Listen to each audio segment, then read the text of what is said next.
ክቡር ጠቅላይ ሚኒስትር ወደ ፓርቲያዊ ጉዳይ ልውሰዶት። ኢትዮጵያ በታሪኳ በርካታ የፖለቲካ ፓርቲዎች የተሳተፉባቸው ሂደቶችን አሳልፋለችና ብልጽግና ከነዚህ በታሪክ ካለፍንባቸው ፓርቲዎች የተለየ የሚያደርገው ምንድነው? ብልጽግና ተአምራዊ ፓርቲ ነው። ብልጽግና በብዙ መንገድ እስካሁን ከነበሩ ፓርቲዎች ይለያል።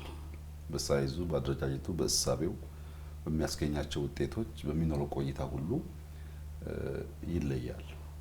አንደኛ ኢትዮጵያውያንን በሙሉ በሰፈር ሳይከፋፍል አቅፎ የያዘ ብቸኛ ፓርቲ ነው። ሁለተኛ በዚች ጥቂት ወራት ጊዜ ውስጥ ከጉባኤ በኋላ ባለው እንኳን የነበረው እድገት ጨምሮ ዛሬ 16.3 ሚሊዮን አባል ያለው ፓርቲ ነው። በአፍሪካ ትልቁ ፓርቲ ነው።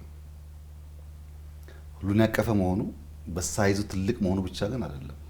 ትልቅ ራዕይ ያለው፣ ግልጥ ያለ ፕሮግራም ያለው፣ ግልጥ ያለ ስርዓት ያለው፣ እያንዳንዱ ፖሊሲዎቹ በፓርቲ ብቻ ሳይሆን በመጽሐፍ መልክ የተገለጡ በራሱ እሳቤዎች ላይ አባላት በሐሳብ ተግባብተው ወደ ስራ ተሰማርተው በውጤት የሚለኩበት ስርዓት ያለው በግምገማና በጭቅጭቅ ሳይሆን በውጤት ላይ ያተኮረ ፓርቲ ነው። ብልጽግና ስያሜው በራሱ መጤን ይኖርበታል። ኢትዮጵያ ውስጥ የነበረው የፓርቲ ስርዓት ስለ ፓርቲው ተክለሰውነት የሚያወራ ስያሜ እንጂ ስለሚያመጣው ውጤት የሚናገር ፓርቲ አልነበረም። የኢትዮጵያ ሰራተኞች ፓርቲ የማን የሰራተኞች የእንትን ብሔር ፓርቲ የሶሻሊስት ንቅናቄ ፓርቲ አይነት የነበረው ድርጅቶቹም ፓርቲዎቹም ወይ በዘር ወይ በሆነ መንገድ ስለነሱ የሚናገሩ እንጂ ስለሚያመጡት ጉዳይ አይናገሩ። ለምሳሌ የኦሮሞ ድርጅት ፓርቲ፣ የአማራ ድርጅት ፓርቲ፣ የትግራይ ድርጅት ፓርቲ የሚለው ጉዳይ የማን ፓርቲ እንደሆነ ስለራሱ ዲስክራይብ ያደርጋል እንጂ ምን ሊያመጣ እንደሆነ ስያሜው በራሱ አይገልጽም፣ ራዕዩን አያመለክትም። ብልጽግና ግን ግቡን ነው የሚያሳየው። በእያንዳንዱ ቅድም ከትርክት ጋር ያያዝኩልሽ ጉዳይ አለ። ብልጽግና ፓርቲ ብልጽግና የሚያመጣ ብልጽግና ለማምጣት እያልን የምናደርገው የትርክት ግንባታ በራሱ ራዕያችን ስለሚያስታውሰን፣ ግባችን ስለሚያስታውሰን፣ መርህ መልህቃችን ስለሚሆን፣ ግብ መልህቃችን ስለሚሆን አንስትም ማለት ነው። ብዙ ፓርቲዎች እንደዚህ አይነት የስያሜ አጠቃቀም አይከተሉም። በጣም ክፍት ፓርቲ ነው። ከውጭ ሀገር መጥተው የተቀላቀሉ ሰዎች አሉ። ፓስፖርታቸውን ቀይረው የኛ ፓርቲ አባላት የሆኑ ሰዎች አሉ። የተቃዋሚ ፓርቲ የነበሩ ሰዎች የመንግስታችን አካል የሆኑ አሉ። ከተቃዋሚ ፓርቲ አባላችን የሆኑ ሰዎች አሉ። ክፍት ነው ለወጣቱ፣ በተለያየ ዓለም ላሉ ሰዎች ክፍት የሆነ ፓርቲ ነው። ቢኮዝ በስርዓቱ በፕሮሰሱ ነው ሰው እየነጠረ የሚወጣው ብሎ ስለሚያስብ ኒው ብለድ ለመቀበል ያለው ዝግጁነት በጣም ለየት ያደርገዋል። በኢትዮጵያ ታሪክ እኮ እንደ ብልጽግና በከፍተኛ ድምጽ አሸንፎ የለም ብቻዬን አልመራም ምትፎካከሩ ኑና አብረን መንግስት እናስተዳድር ያለ ማን አለ? እስካሁን እኮ ሰምተን አናውቅም። ብልጽግና እንደዚህ አይነት የተከፈተ ልብ ያለው ፓርቲ ነው። ይሄ የኔ የግል ውሳኔ አይደለም፣ የብልጽግና ፓርቲ ውሳኔ ነው። ቢፎካከሩ ፓርቲዎች እናስገባ ስንል በእነሱ ምትክ የሚወጡ የብልጽግና አመራሮች አሉ። እኔ አልወጣሁም፣ ወጥተው ነው እነሱ ይግቡ ያሉት። የነዛ ጀግና የብልጽግና አመራሮች ውሳኔን ጭምር ነው ይሄ ውጤት፣ የግል ውጤት አይደለም። እና ብልጽግና ኦፕን መሆኑ፣ አቃፊ መሆኑ፣ ኢንክሉሲቭ መሆኑ፣ ከብሔር ጽንፈኝነት የጸዳ መሆኑ፣ ለብሔራዊ ትርክት የሚተጋ መሆኑ፣ የኢትዮጵያን ትልቁን ጥላ፣ የኢትዮጵያን ትልቁን አቅም፣ የኢትዮጵያን ትልቁን መሰባሰብ የሚያምን መሆኑ፣ ዳር የነበሩ ፐሪፈሪ የነበሩ የተረሱትን መሀል ያመጣ መሆኑ፣ ለዲሞክራሲ ቀናይ መሆኑ። ብልጽግና ተፈጥሮ በሚድህበት ዘመን የተደረገው ምርጫ ሌሎች ፓርቲዎች ተፈጥረው በጣም ብዙ ከቆዩ በኋላ ካደረጉት ምርጫ ይሻላል። ለዲሞክራሲ ቀናይነት አለው፣ አቃፊ ነው፣ ብዙ አባላት አሉት፣ ብዙ አስደማሚ ጉልበት ከጀርባው ይዘዋል። እና በብዙ መንገድ ብልጽግና ተስፋ የሚጣልበት ለአፍሪካ ምሳሌ የሚሆን የራሱ ሐሳብ ግልጽ ሐሳብ ያፈለቀ በማንም አይዲዮሎጂ ያልታሰረ ከሰዎች የተማረ ግን የራሱን የገነባ ኢንዲጂነስ ያልኩት ቅድም ማለት ነው። ፍልስፍናችን ቀርተን አይደለም ተምረናል፣ ግን ኢንዲጂነስ ቶት ነው ያለን። በሐሳቡ፣ በተግባሩ፣ በአደረጃጀቱ፣ በሳይዙ፣ በራእዩ፣ በመጠሪያውም ጭምር ከብዙዎች ፓርቲዎች የተለየና የሚያጓጓ ፓርቲ ነው። የዚህ ፓርቲ አባል ባለሙያዎች በጣም ማዝነልሽ መስራቅ ይቻላል ችግር የለውም።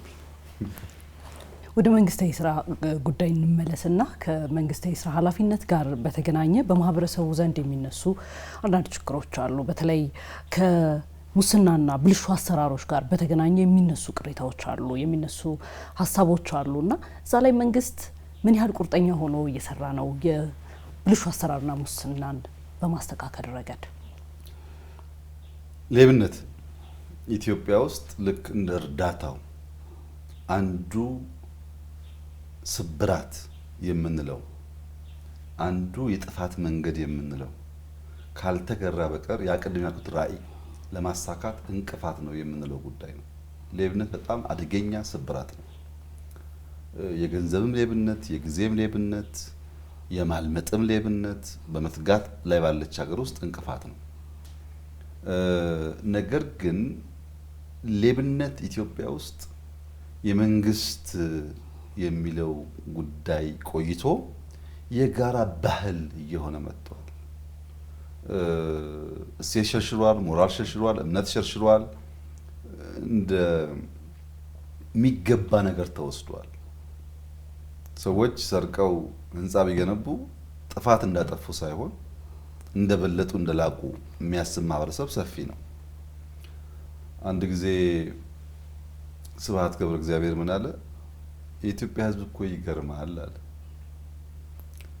ፖሊስ ሌባን እያሯሯጠ ከኋላ ተከታይ ሲሮጥ ደረሰብህ ወደ ቀኝ ወደ ግራ እያለ ሌባ ያስመልጣል አለ።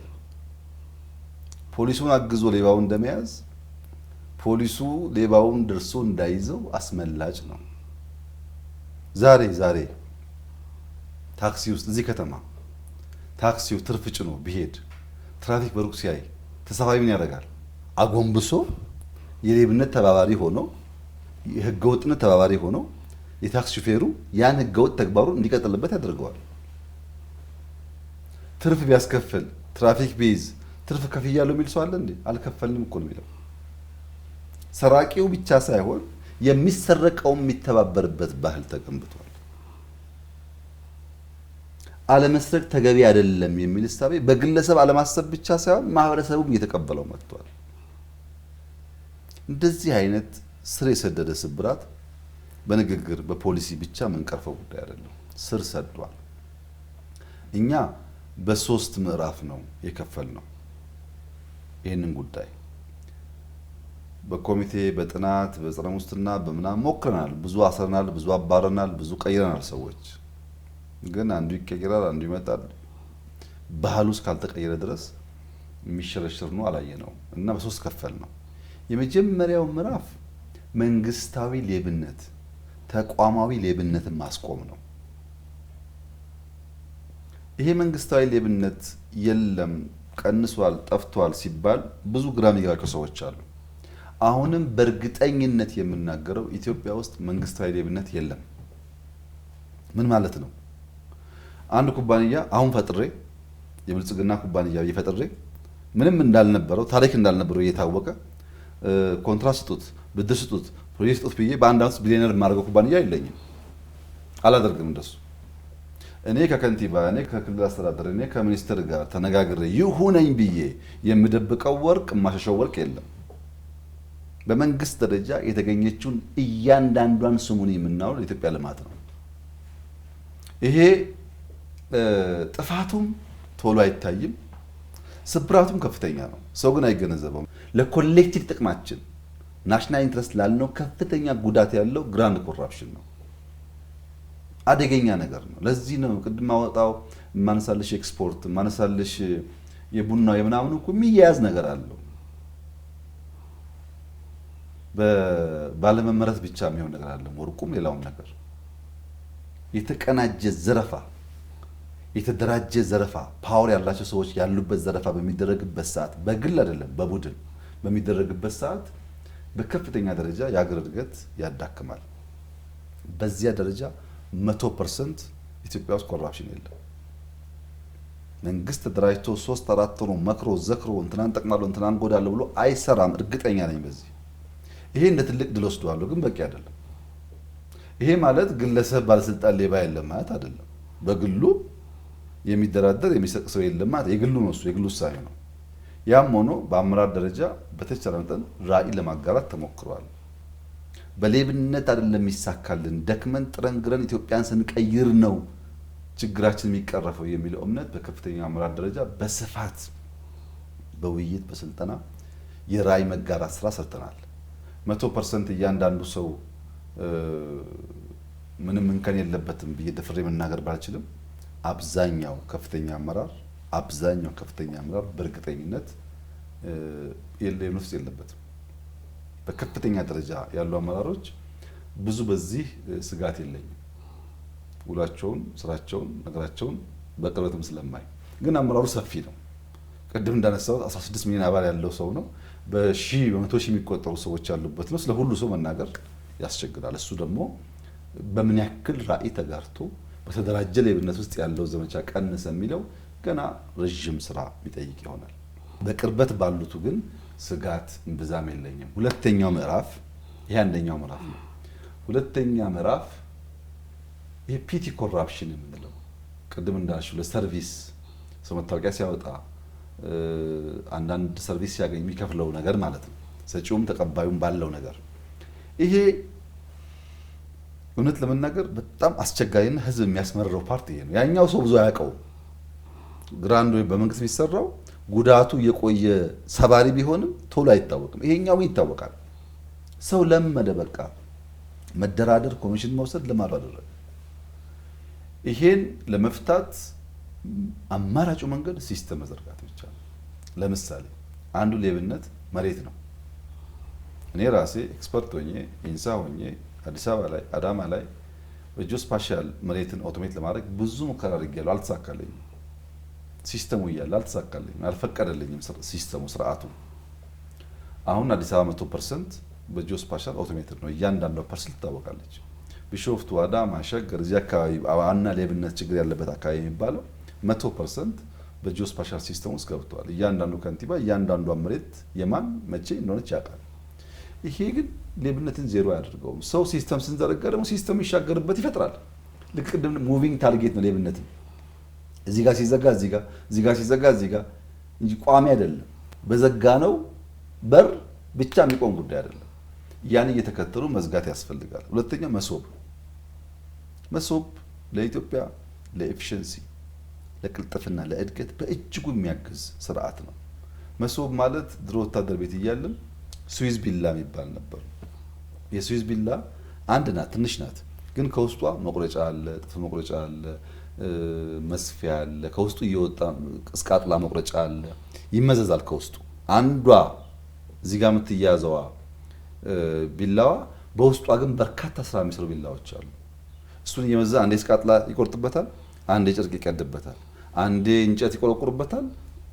ለበርካታ ስራ የሚውል ማለት ነው። መሶብ እንደዛ ነው። አንድ ሰው ቀበሌ ሄዶ መታወቂያ ከሚያወጣ፣ ኢሚግሬሽን ሄዶ ፓስፖርት ከሚያወጣ፣ ኢንቨስትመንት ሄዶ ላይሰንስ ከሚያወጣ፣ ባንክ ሄዶ ብር ከሚያወጣ፣ ቴሌ ሄዶ ሲም ካርድ ከሚያወጣ ሁሉን ሰርቪስ በአንድ ጣራ ስር ማግኘት ማለት በጊዜ በገንዘብ ያለው እንድምታ ከፍተኛ ነው።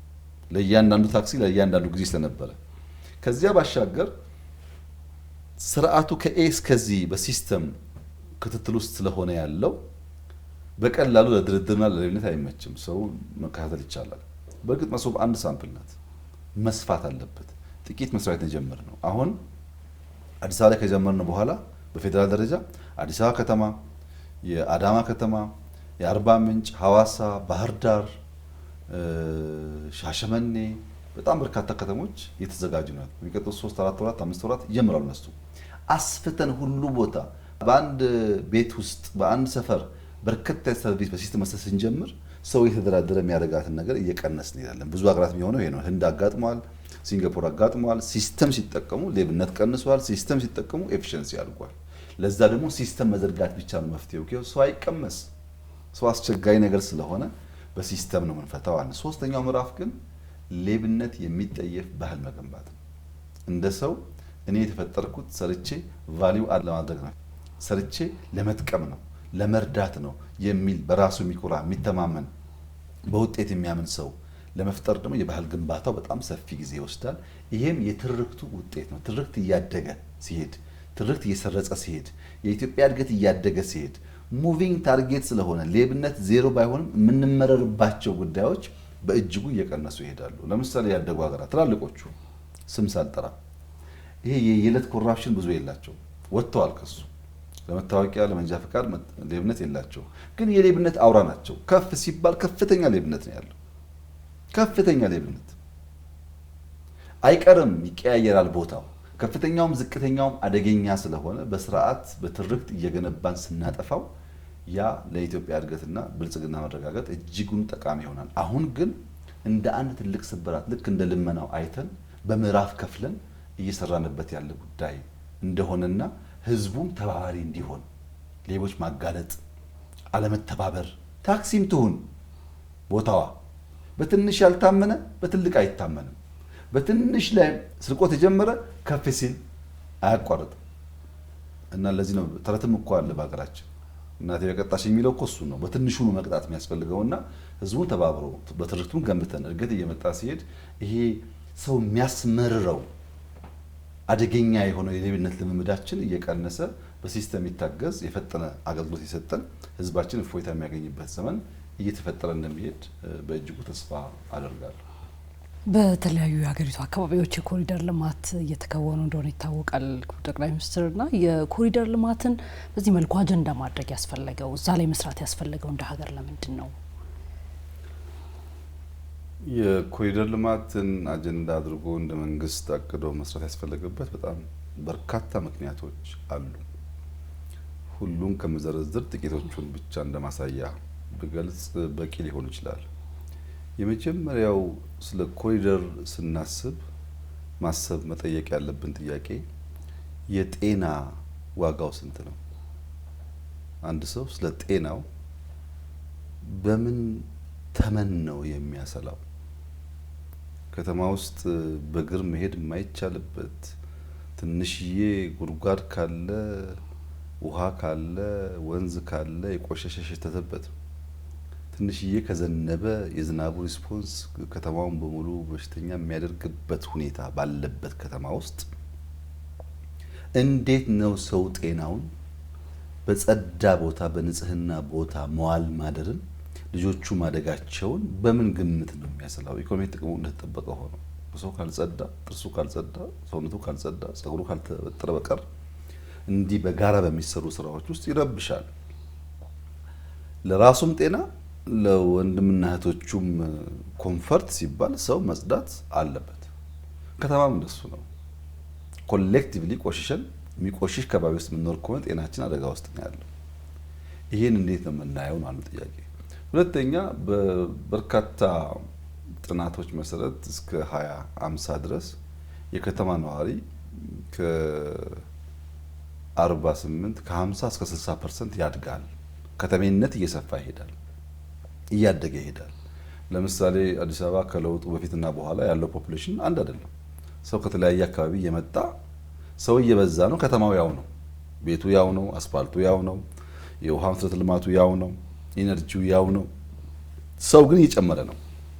ሰው እየጨመረ ሲሄድ ከተማ መልኩ ካልተቀየረ በእንቅርት ላይ ጆሮ ደግፍ እንዲሉ የነበረው በሽታ ላይ በሽታ እየታከለበት ፕላኒንግ ከሌለ ምን አይነት ተስፋና ነገን ያለን ብሎ መጠየቅ ለማንም ሰው የሚከብድ አይመስለኝም። ከተማ ለሁሉም ከተማ ለጤና መሆን አለበት። ከተማ ለሁሉም ስንል ከዚህ ቀደምም ቢሆን ከተማ ውስጥ ሳይዙ ቢያንስም ቢበዛ መንገድ ይሰራል። ከዚህ ቀደም ብየዋለሁ። ለስንት መኪና ነው መንገድ የሚሰራው ነው? ስንት ሰው ነው መኪና ያለው? በርካታው ሰው በእግር ነው የሚሄደው። እግረኛ መንገድ ስለማይሰራለት መኪና ጋር ይጋፋል፣ ዘን አደጋ ያጋጥማል፣ ሰው ይሞታል። ከተማ ለሁሉም መሆን አለበት፣ ለባለ መኪናውም፣ ለባለ እግረኛውም፣ ለባለ ሳይክሉም። ይሄን አመቻችተን ካልገነባን በቀር ባለመኪኖች መንገድ ያላቸው እግረኞች መንቀሳቀሻ ስፍራ የሌላቸው ከሆኑ መሻማታቸው አይቀርም። ሲሻሙ ደግሞ አደጋ ያጋጥማል፣ ሕግ ይጣሳል። ለሁሉም መሆን አለበት። ከተማ ለጤና ሲባል በንጽህናው ብቻ አይደለም። አሁን ለምሳሌ ቤቱ ቦሌ የሆነ ሰው የሚሰራው 4 ኪሎ ቢሆን የሚሰራው 6 ኪሎ ቢሆን 6 ኪሎ ያለ መምህር ክላስ ከጨረሰ በኋላ ካለምንም ችግር ወክ እያደረገ ቦሌ መሄድ ይችላል። ካለንም ችግር ሰፊ መንገድ ነው፣ ንጹህ ነው፣ መብራት አለው፣ አይሸትም፣ አያስጠላም።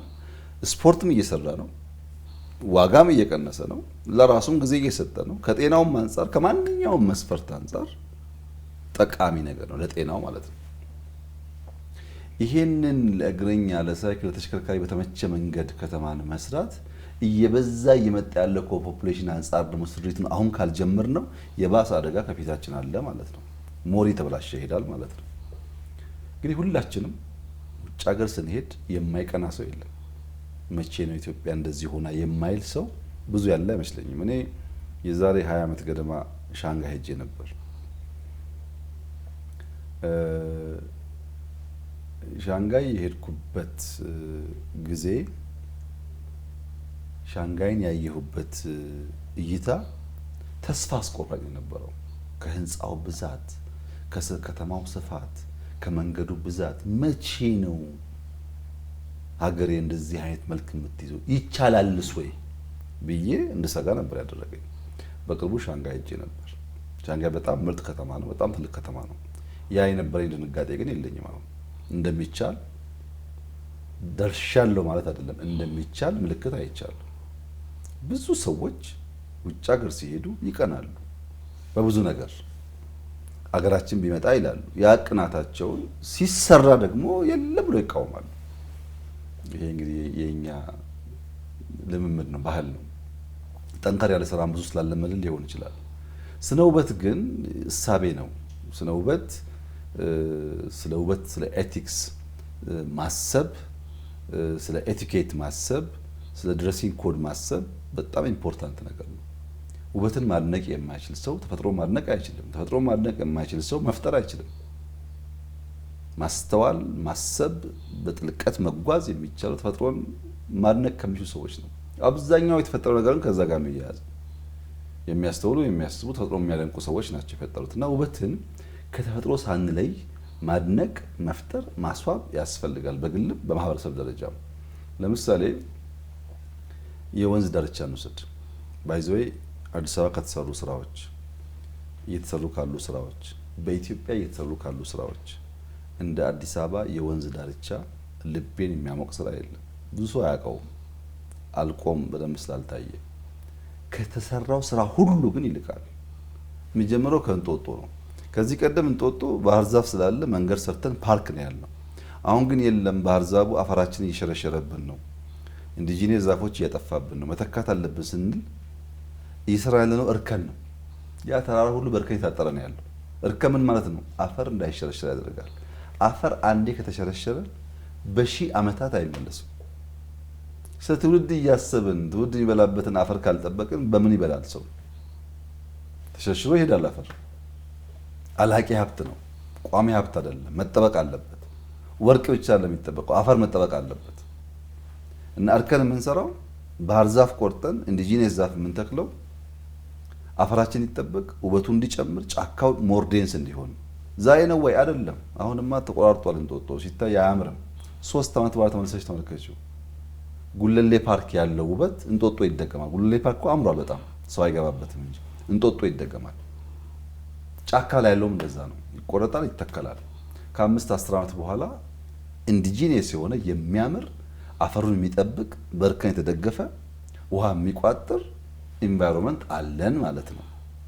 ከእንጦጦ ይነሳና እስከ ፒኮክ 20 ምናምን ኪሎ ሜትር ውስጥ ለውስጥ ለባይክ ለመንገድ የሚሰራው የሽታ ማስወገጃው የድሬኔጅ የተሰራው ስራ፣ መንገዱ፣ የሚተከለው ዛፍ እውነት ለመናገር በጣም በጣም በጣም ሰፊ ስራ ነው። ምናልባት የሚቀጥለው መስከረም ጥቅምት አብዛኛው ለጥቅም ስለሚውል ይታያል ያስባለሁ። ክረምቱን አብዛኛውን ተክለን መስከረም ጥቅምት ላይ ብዙ ያያዋል።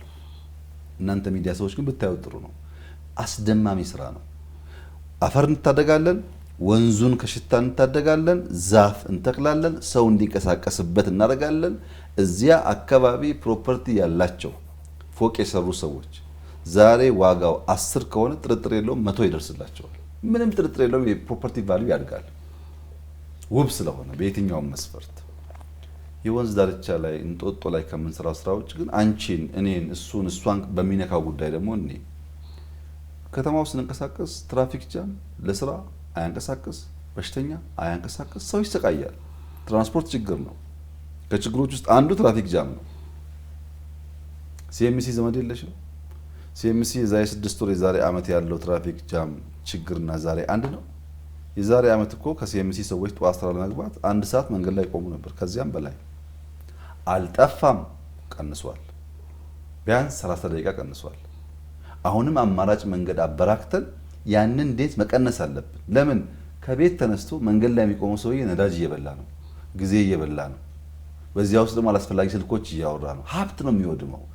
ፈጥኖ ቢደርስ ቢሮ በጊዜ ቢሰራ፣ በጊዜ ሁለተኛ ስራ ቢሰራ፣ አንድ ስራ ስለማይበቃ 2 ስራ ቢሰራ ፕሮዳክቲቪቲ እያደገ ይሄዳል። በእኔ እምነት አማራጭ መንገድ በቪአይፒ መንገድ በጎሮ የሚወጣ እየሰራን ስለሆነ ሙሉ ሲጠናቀቅ ህግ ማውጣት አለብን። ጠዋት ከ12 ሰዓት ጀምሮ እስከ 2 ሰዓት ከሲኤምሲ አቅጣጫ የሚመጡ መኪናዎች ሁለቱንም መንገድ አንደኛውን ሳይሆን ሁለቱም መጠቀም አለባቸው። ቢኮዝ 95% ከዛ መኪና ይመጣ የሚሄዱ አሉ። ለነሱ አማራጭ ካበጀንላቸው ከ12 ሰዓት እስከ 2 ሰዓት ከፈቀድን በ15 ደቂቃ በ20 ደቂቃ የምናየው መኪና ጸጥ ይላል ማለት ነው። ማታስ ከ11 ሰዓት በኋላ የሚመጣው ብዙ ስላልሆነ አማራጭ መንገድ ሰጥተነው የሚሄደው ሁለቱንም ይጠቀም ብንልስ በከፍተኛ ደረጃ ይቀንሳል። ሰው በጊዜ ቤቱ ገብቶ ከልጆቹ ጋር ያጠናል፣ ያስጠናል፣ ቤት የሚሰራውን ስራ ይሰራል ማለት ነው። ትራፊክ ጃም ችግር የለውም ሊባል አይችልም፣ ችግር አለው። መብራት ከለውጡ በፊት ሬሽን ነበር አዲስ አበባ። 1 ሳምንት ዘሰፈር 1 ሳምንት ሰፈር ተብሎ በአዋጅ ነበረ። አሁን ሬሽን ቀርቷል፣ ግን መጥፋት አልቀረም።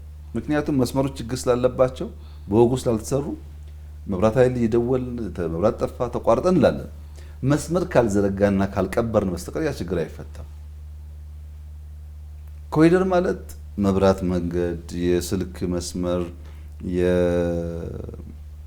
የስዌሬጅ ድሬኔጅ መስመሮች የሚቆፈሩ የሚቀበሩበት ማለት ነው። ኮሪደር ማለት እያንዳንዱ የሻገተ ቤት ፌስ ሊፍት አድርጎ የተሻለ ቫልዩ እንዲያወጣ ማድረግ ማለት ነው። ኮሪደር ማለት የተደበቁ ሰፈሮች ተገላልጠው የቢዝነስም የመዝናኛም ሰፈር እንዲሆኑ ማድረግ ማለት ነው። መዝናኛ አንድ አካባቢ ሳይሆን ሁሉም ቦታ መዝናኛ መፍጠር ማለት ነው። ኮሪደር ማለት እያንዳንዱ ውጭ ሀገር ለማየት እድል ያገኘ ሰው የቀናበት የተቆጨበትን ነገር በአገሩ ማየት ማለት ነው። ይሄ ደግሞ እየሆነ ነው። አንድ ወዳጄ ከአሜሪካ ይመላለሳል እና እዚህ መጥቶ ኮሪደር እና ጠቅላይ ልማቶች ተንቀሳቅሶ ያያል። የማየት የመገምገም የማድነቅ አቅም ያለው ሰው ነው። እዚህ መጥቶ ሳምንት ከቆየ በኋላ ለኛ ለሰሪዎቹ ስራውን ያስተምረናል። ተአምር እኮ ነው፣ እንደዚህ እኮ ነው፣ እንደዛ እኮ ነው እያለ ይነግረናል። በጣም በመደነቅ እሱ ነው አስረጂው፣ እኛ ተረጂዎች ነን። አልገባችሁም እኮ እናንተ ይሄ ማለት እኮ በእኛ ሀገር እያለ ይነግረናል የተሰራውን ስራ።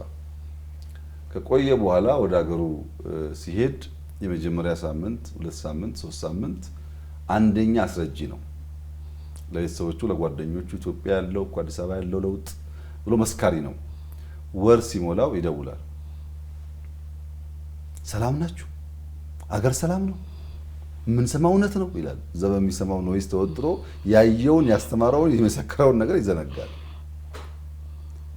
ከዚያ ውጭ ግን ማንም ሰው የፖለቲካ ባያስ ሳይኖርበት የመደገፍ መቃወም ጉዳይ ትቶ ሀገሩን የሚያውቅ ሰው የዛሬ 3 ዓመት 5 ዓመት 10 ዓመት የወጣ ሰው ኢትዮጵያ ቢመጣ የሚጨበጥ የሚዳሰስ የሚያኮራ ውጤት ያያል። ንግግር አይደለም የሚታይ ነው። አስረጃ አይፈልግም። ኮሪደር እንደሱ ነው። ይሄንን ከአዲስ አበባ አውጥቶ በበርካታ ከተሞች ማስፋት ያስፈልጋል። አዲስ አበባ ብቻ ከሆነና ሰው ወደዚህ ከተከማቸም ችግር ስለሆነ ጅማ ላይም፣ አርባ ምንጭ ላይም፣ ሐዋሳ ላይም፣ ድሬዳዋ ላይም፣ ጅጅጋ ላይም፣ ሀረር ላይም፣ ባህር ዳር ላይም፣ ጎንደር ላይም፣ ደሴ ላይም ሌሎቹም ከተሞች እየሰፋ መሄድ አለበት። በገጠርም በከተማም እየሰፋ መሄድ አለበት። ያንን ስናደርግ ኢኮኖሚክ ፋይዳ ደግሞ አለው። ቱሪዝም በ2023 የሰሜን አሜሪካ ሀገራት ከቱሪዝም መስክ ሴክተር 2.7 ትሪሊየን ዶላር አግኝተዋል። 2.7 ትሪሊየን ዶላር የሰሜን አሜሪካ ሀገራት። የሩቅ ምስራቅ ሀገራት ግን 2.5 ትሪሊየን አግኝተዋል። አውሮፓ ሀገራት ወደ 2.4 ትሪሊየን አግኝተዋል። አውሮፓ 2.4 ትሪሊየን አግኝቶ ሩቅ ምስራቅ 2.5 አግኝቶ አሜሪካ 2.7 አግኝቶ የነዚህ ሶስቱን ስንደምር በጣም ትልቅ ሀብት በዛ ሴክተር እንዳለ ያሳያል። አፍሪካ ሲመጣ ግን 192 ቢሊዮን ገደማ ነው ኤሌክትሪሲቲ የመጣው። አፍሪካ በሳይዙ ከአውሮፓ ስለሚያንስ ነው ወይ ከአሜሪካ ስለሚያንስ ነው ወይ በታሪኩ ስለሚያንስ ነው የሚታይ ቦታ ስለሌለው ነው? አይደለም። ሎጂስቲክስ የለም፣ ትራንስፖርት የለም፣ ሆቴል የለም፣ ሰርቪስ የለም፣ በትክክል የሰራ ነው የሚሸጥ ሰው የለም። በዚያ ምክንያት ሀብት እያጣን ነው። አዲስ አበባን ሰርተን እኮ እኛ 50 60 70 ኢንተርናሽናል ኮንፈረንስ አዘጋጀን ዘንድሮ። ይሄ አዲስ አበባ የጎረፈው ኮንፈረንስ በ2-3 ዓመት ጊዜ ውስጥ ይወጣል ከከተማ። ቢሾፍቱ ላይ፣ ጅማ ላይ፣ ባህር ዳር ላይ ይሄዳል ኮንፈረንስ፣ ጥርጥር የለውም። እነሱም ያምራሉ። በዚያ ውስጥ ስራ ይፈጠራል፣ በዚያ ውስጥ ሀብት ይመጣል፣ በዚያ ውስጥ እውቀት ይሸጋገራል፣ በዚያ ውስጥ ኢንተርናሽናል ሰዎች ጋር መገናኘት እየሰፋ ይሄዳል እና ኢኮኖሚክ ጥቅም አለው፣ የጤና ጥቅም አለው፣ ለሚመለከቱን ሰዎች የኛን ልክ የማሳየት አቅም አለው። መቆሸሽን ባህል አድርገን አለመስራትን ባህል አድርገን የሚጸዳ ነገር ሲመጣም ተቃውሞን ተጠይፈን አይሆንም። አሁን ኮሪደር ቅድሚያ ይሰጠዋል ወይ ይላል። ምን ቅድሚያ ይሰጣል? ከመቆሸሽ በላይ ከጤና በላይ ተንቀሳቅሶ ውሎ ከመግባት በላይ ይሄ ሰው ያለው ጅቡቲ ኬንያ ሊሆን ይችላል። ግን ሲኤምሲ ያለች እናት ልጇ ታሞ ሆስፒታል ለማድረስ 1 ሰዓት መንገድ ላይ የምትቆም ከሆነና ልጇ አደጋ ላይ የሚወድቅ ከሆነ የምታቆሷ ናት። እሷ ያውቀውም ችግሩ። ትራፊክ ካልቀነስን የሚጠፋ የሚበራውን መብራት ካልቀነስን አንድ ሰው ቤቱ መብራት አለ ብሎ ኢንተርኔት አለ ብሎ እቅድ አቅዶ ሰርግ ሰርጎ ተዘጋጅቶ ሰው ጠርቶ መብራት እልም ብሎበት ያበላሽበታል ፕሮግራም። መብራት ኃይልም ልኳል ኢነርጂውን በመስመር ምክንያት። ይሄንን ካልፈታን ታዲያ ምን እንፈታለን? አዲስ አበባን መቀየር የሚያስችል ስራ ከሰራን ሌሎች ከተሞች ይቀየራሉ። ከተቀየሩ ከተሞች ደግሞ የኢትዮጵያ ልምድ ለአፍሪካ ይተርፋል። አፍሪካ ከተማ ላይ ደካማ ናት። ይሄን የሚቀይር ታሪክ ይፈጠራል እና የኮሪደር ልማት ያልነው የእያንዳንዱን ሰው ቤት መንካት አለብን ነው። ከተማ ብቻ አይደለም፣ ገጠር የእያንዳንዱን ጎረቤት መንካት አለብን። የእያንዳንዱን ሰፈር መንካት አለብን። ሁሉም በልኩ በጸዳ ከባቢ መኖር አለበት። ይሄን ነው እንግዲህ አዲስ አበባ የገለጥ ነው። ፒያሳ ላይ ግራ ተጋብተን ሊሆን ይችላል። ካሳንቺስን ስናይስ ግራ እንጋባለን። ማንም ሰው ካሳንቺስ ተወልዶ ያደገ አሁን ያለውን ነገር ቢያይ ይኮራ እንደሆነ እንጂ የሚያፍርበት ነገር የለም። ሰፈሬ ለማለት የሚያኮራ ሆኗል። ኮሪደር እንደሱ ነውና ተጠናክሮ መቀጠል አለበት። ያም ሆኖ ግን አዲስ አበባ ብዙ ሀገራት፣ የፌዴራል ሀገራት፣ ስቴት ያላቸው ሀገራት፣ ክልሎች ብድር ከፍተኛ ብድር አለባቸው። የሚታወቅ እውነት ነው። አዲስ አበባ የኮሪደር ስራ ለመስራት 1 ብር ከፌዴራል መንግስት አልተበደረም። የታገዘባቸው ኤሪያስ ይኖራሉ፣ ግን 1 ብር አልተበደረም። 100% በራሱ ኢንካም ነው ይሄንን ስራ የሰራው። ባለፉት 20 ዓመታት በራሱ ኢንካም አዲስ አበባ ይሄን ሰርቶ ቢሆን ኖሮ ምን አይነት ከተማ ይኖረን ነበር? በዚህም ይሁን በዚያ ወጪ መውጣቱ አይቀርም መቼም። ኮሪደርም ባይሰራ በሆነ መንገድ ይጠፋል ገንዘቡ። አሁን ከተማችን እየገነባንበት ያለነው ሀብት ከውጭ ተበድረን እንኳን ቢሆን ከፌዴራል ተበድሮ እንኳን ቢሆን አዲስ አበባ የሚያዋጣ ነገር ነው። ነገር ግን ምንም አይነት ብድር ሳንበደር ገንዘባችንን ጊዜያችንን አጣጥመን በኤሪያ ከፍለን ከተማችንን መቀየራችን ለሁላችን ደስታ ነው መሆን ያለበት። በዚያ ውስጥ የተገኘው እውቀት፣ የተገኘው ልምድ፣ የተገኘው ስራ ስንት ኮንትራክተር ስንት ወጣት ስራ እንዳገኘ ደግሞ ቤት ይመስክረው ማለት ነው። እና ይህ ስራ በጣም ጠቃሚ ነው። ውጤት እያየንበት ነው። ዓለም እየመሰከረ ያለው ጉዳይ ነው። ብዙ የሚያከራክራል የሚታይ ነገር ስለሆነ ይሄንን ግራ ቀኝ ሳንል ተባብረን አስፍተን ሀገራችንን ማስዋብ አለብን። ውብ ሀገር ነው ያለችን። የኛ የእጅ ስራ ሲጎል ትቆሽሻለች። የኛ የእጅ ስራ ሲታከል ግን የተሰጠን ውብ ነገር እኛም የምንጠቀምበት ዓለም የሚያደንቀው አድርገን መስራት እንችላለን። በዚህ ሐሳቤ ስነ ውበት ገብቶን ከተማ ገብቶን አብሮ ሰው ሲኖር ያለው ጥቅም እንደተጠበቀው ነው። ጉዳትም ገብቶን በእቅድ በዲዛይን በእውቀት የሚሰራ ሲሆን ደግሞ ኑሮን ኢዚ ያደርገዋል፣ ያቀለዋል፣ ያመቻቸዋል ማለት ነው። በዚያ መንገድ ነው ኮሪደርን የምናየው። በጣም ጠቃሚ ስራ ነው ኮሪደር። መልካም ክቡር ጠቅላይ ሚኒስትር፣ ወደ ሰላምና ጸጥታ ጉዳይ ጋር የተገናኘ ጥያቄ እስኪ ልሰንዝርለው። በተለያዩ የሀገሪቱ አንዳንድ አካባቢዎች ላይ የሚታዩ ግጭቶች አሉ። እነዚህ ግጭቶች መንስኤያቸው ምንድነው ይላሉ። ከዛ ባሻገር መንግስት እነዚህን ግጭቶች በሰላም እንዲቋጩ በማድረግ ረገድ ምን ያህል ቁርጠኛ ነው? ኢትዮጵያ ውስጥ ያሉ ግጭቶች በኃይል ፍላጎትን የማሳካት ዝንባሌዎች ፕራይመሪሊ መንስኤ ተብሎ የሚወሰዱት የንቅል ልሂቃን የስልጣን ሽኩቻና ስሁት ትርክት ነው። ስልጣን የሚገኘው በኃይል ብቻ ነው፣ ስልጣን የሚገኘው በመሳሪያ ጉልበት ብቻ ነው ብለው የሚያስቡ፣ ስልጣን የሚሆነው እኔ ከያዝኩት ብቻ ነው ብለው የሚያስቡ የስሁት ትርክት ውጤት እሱ ነው። በምርጫ በህዝብ ይሁንታ ማንም ሰው ህዝብ ከፈቀደለት መሆን ይችላል የሚል እምነት እስካልፈጠር ድረስ እኔ ከሆንኩ ትክክል ካልሆንኩ ደግሞ የተበላሸ ብለው የሚያስቡ ስሁት ትርክት ባለበት ቦታ ግጭቶች ይበራከታሉ። የእኛም ችግር እሱ ነው። የክራብ ሜንታሊቲ የሚባል ነገር አለ። ክራቦች በጃር ውስጥ ቢቀመጡ እንደ ጉንዳን ተጋግዘው የመውጣት አቅም የላቸውም። አንዱ ሲወጣ አንዱ ሲጎትት፣ አንዱ ሲወጣ አንዱ ሲጎትት ተያይዘው ይቀራሉ እዛ ውስጥ። የእኛም የፖለቲካ ሽኩቻችን ያ ባህሪ ያለው የወጣን ከትክተን መስበር፣ የወጣን ከትክተን ማርቀቅ ነው። ተጋግዘን መቆም እንቸገራለን። በዚህ ምክንያት ነው እንደ መንስኤ የሚወሰደው የስሁት ትርክት ውጤት ነው። ሮንግ የሆነ የስልጣን ሽኩቻና ስልጣን የሚገኝበት መንገድ ሀሳብ ሳይሆን ክላሽ አድርጎ ከሚያስቡ ኃይሎች የመነጭ ነው። እኛ በለውጡ ጊዜ በውስጥና ሰላማዊ ትግል ነው ለውጥ ይመጣው ብለን ስንታገል መከራ ስላልደረሰብን አይደለም። ቤተሰብ ተሰዶብናል፣ ተባረናል፣ ተሰቃይተናል። በሰላማዊ መንገድ ከውስጥ ሪፎርም ነው ቼንጅ ይመጣው ብለን የቆየ ነው። ተመችቶን አይደለም። በግጭት በጦርነት ያ ነገር ሊሳካ እንደማይችል ስለምናውቅ ነው። አሁንም ያሉት ሙከራዎች 99 አይደለም 100% አይሳኩ። በዛ መንገድ የሚሳካ ህልም የለም። ህልም መሳኪያ መንገድ እሱ አይደለም። አሁን ኢትዮጵያ ውስጥ ችግር የሆነው በጥባጩ፣ ረባሹ፣ ክላሽ አንጋቹ፣ ጦርነት ጠማቂው ደግሞ መልሶ ሲሸነፍ የሰላም ሰባኪ ይሆንና ከሳሽ ይሆናል።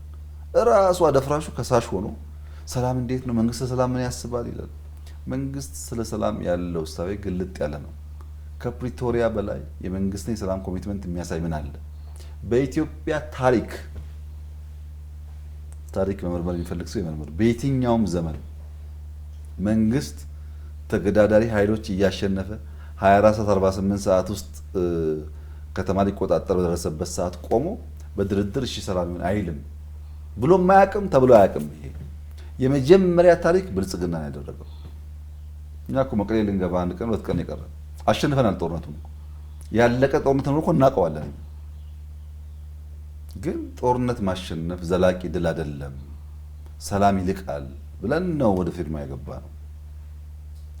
ቤኒሻንጉል ላይ፣ ጋምቤላ ላይ፣ አማራ ክልል በጣም በርካታ ኃይሎች፣ ኦሮሚያ በጣም በርካታ ኃይሎች።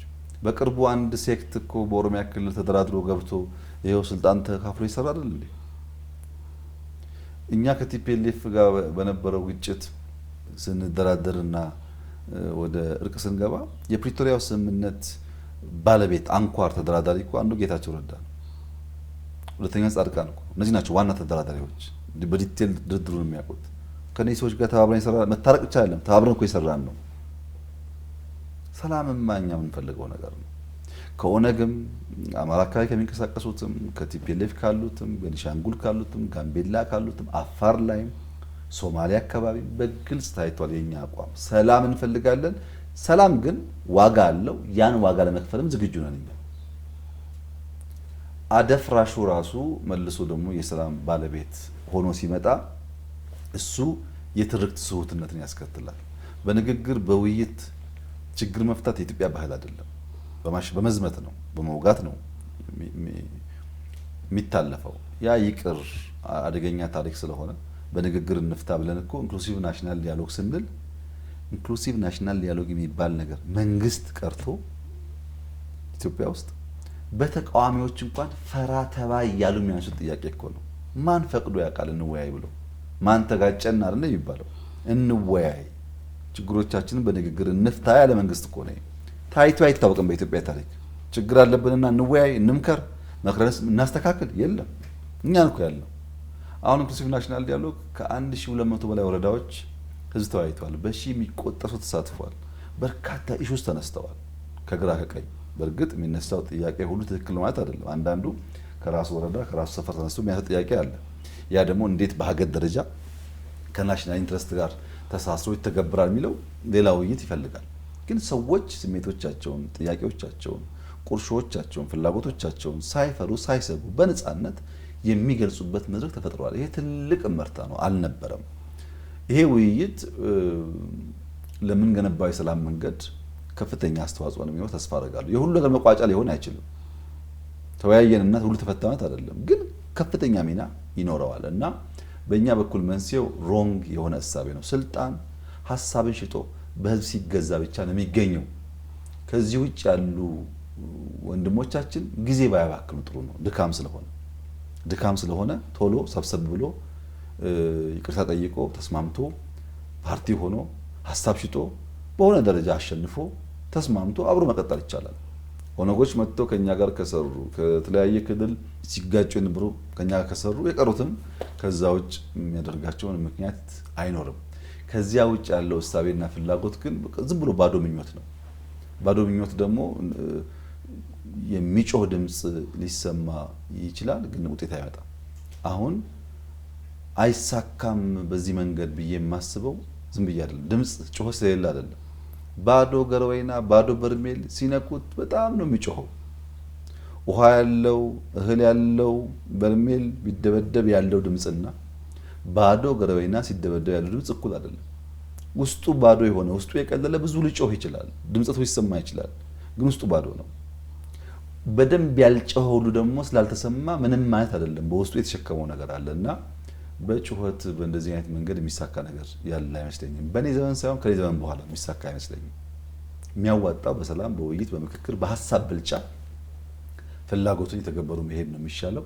ኢትዮጵያን ወደዛ መምጣት አለብን። እርግጥ ይሄ ነገር ከጊዜ ወደ ጊዜ በጣም እየቀነሰ ነው ያለው። ወሬው ነው የገነነ ስፍራ ያለው እንጂ በአክቹዋል ፕሮብለሙ ያን ያክል ከዚህ ቀደም ከነበረው ጋር የሚወዳደር አይደለም። ያም ሆኖ ግን ዜሮ መሆን አለበት። እኛ እርስ በርስ የሚያገዳደር ምክንያት የለም። ዲሞክራሲያዊ ሀገር ነው። ራስን በራስ ማስተዳደር ይቻላል። ማንም መግዛት አይችልም። አሁን ቅጀት ነው እሱ። ኢምፓወር አድርገን ሁሉን ሰው አንተ አንደኛ አንተ ሁለተኛ ሳንል ኢትዮጵያዊ መሆን አምነን እኩል ዜጋ መሆን አምነን አስተባብረን ለመስራት የተሻለ ሀሳብ ካለን መድረኩ ግልጽ ነው። ሀሳብ ኖሮን እንኳን በአንደኛው ዓመት በሙሉ ባይሳካልን አቅፎ ለመስራት የሚችል መንግስት ነው ያለው። ተሸንፋልና ወግዳ አይልም፣ ተሸንፋልና አብረን እንስራ ነው የሚለው እና በዚያ መንገድ ቢታሰብ ጥሩ ይመስለኛል። የሰብአዊ መብትስ ጉዳይ የዜጎችን የሰብአዊ መብት በመጠበቅ ረገድ መንግስት ላይ የሚሰነዘሩ ትችቶች አሉ። ስለዚህ ይህንን ስራ በተለይ የዜጎች ሰብአዊ መብታቸው የተከበረ እንዲሆን በማድረግ ረገድ መንግስት ምን እየሰራ ነው ያለው? ለሰብአዊ መብት መንግስት ከፍተኛ ኮሚትመንት አለው። ምንም አለ የሚባል ጉዳይ አይደለም። ኢትዮጵያ ውስጥ ያለው ትልቁ ችግር ነፃነትን የማስተዳደር አቅም ውስን መሆኑ ነው። ነፃነትን ማስተዳደር ፈተና ሆኗል። እኛ የሰብአዊ መብት ድንጋጌዎች ተፈትሸው በተቋም አቅም ተገንብተው ሁላችን አውቀን እንድንገነባቸው ብዙ ርቀት ሄደናል።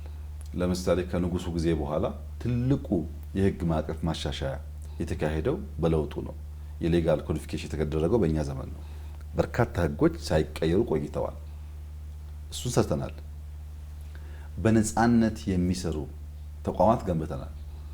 የኢትዮጵያ ሂውማን ራይት ኮሚሽን በተዛባ መንገድም ቢሆን ላለፉት 3-4 ዓመታት የኢትዮጵያ መንግስት ላይ እዚችው አካባቢ ተቀምጦ ሲያወጣ የነበረው ሪፖርት እያደመጠ ዝም የሚል መንግስት መፍጠር መቻላችን እኮ ትልቅ ምርታ ነው።